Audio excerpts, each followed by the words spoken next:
Hoje a gente vai mergulhar de cabeça numa das leis mais, digamos, contraintuitivas e perigosas do poder. É a Lei 41, que nos dá um aviso bem direto: evite seguir os passos de um grande homem.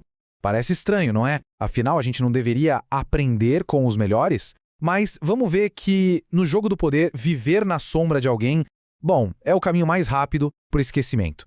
A verdadeira grandeza exige uma ruptura. Essa lei nos obriga a encarar uma pergunta bem perigosa, que vai guiar a nossa história hoje.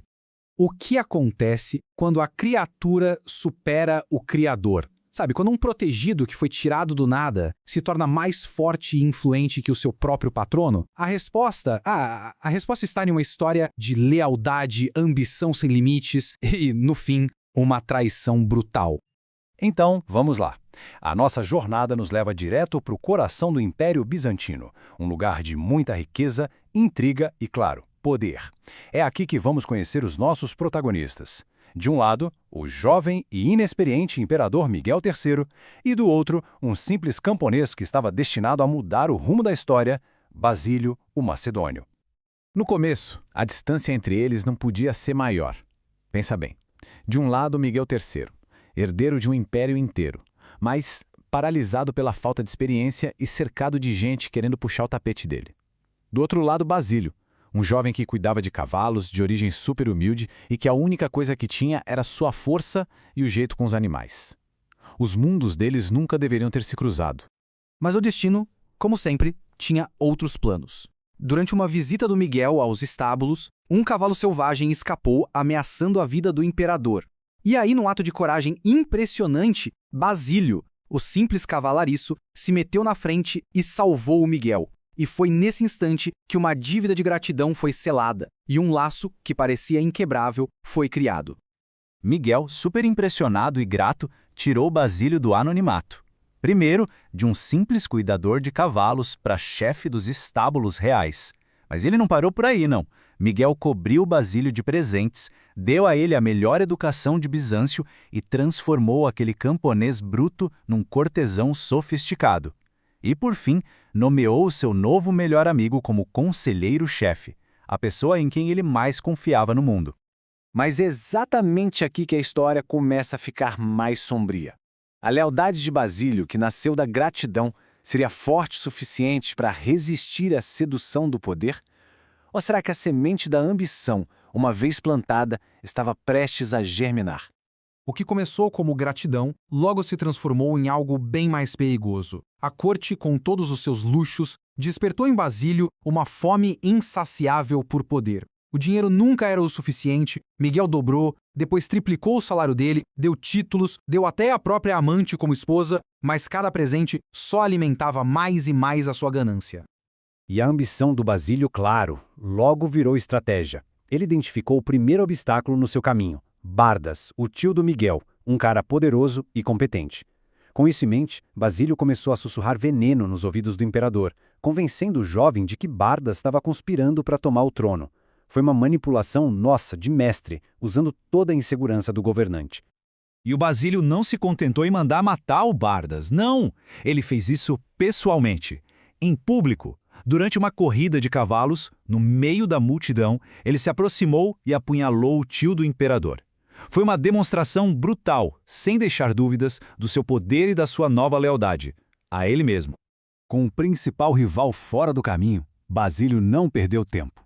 Ele imediatamente exigiu o cargo de Barrasdos como chefe do exército. E Miguel, ainda sob a influência dele, concedeu.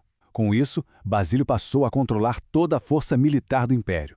O ex-cavalariço era, agora, o verdadeiro poder por trás do trono. E assim, a gente chega ao ponto sem retorno. Aquela amizade que tirou Basílio da miséria está prestes a ser testada de uma forma definitiva. A questão não é mais sobre lealdade, mas sobre quem realmente controla o império.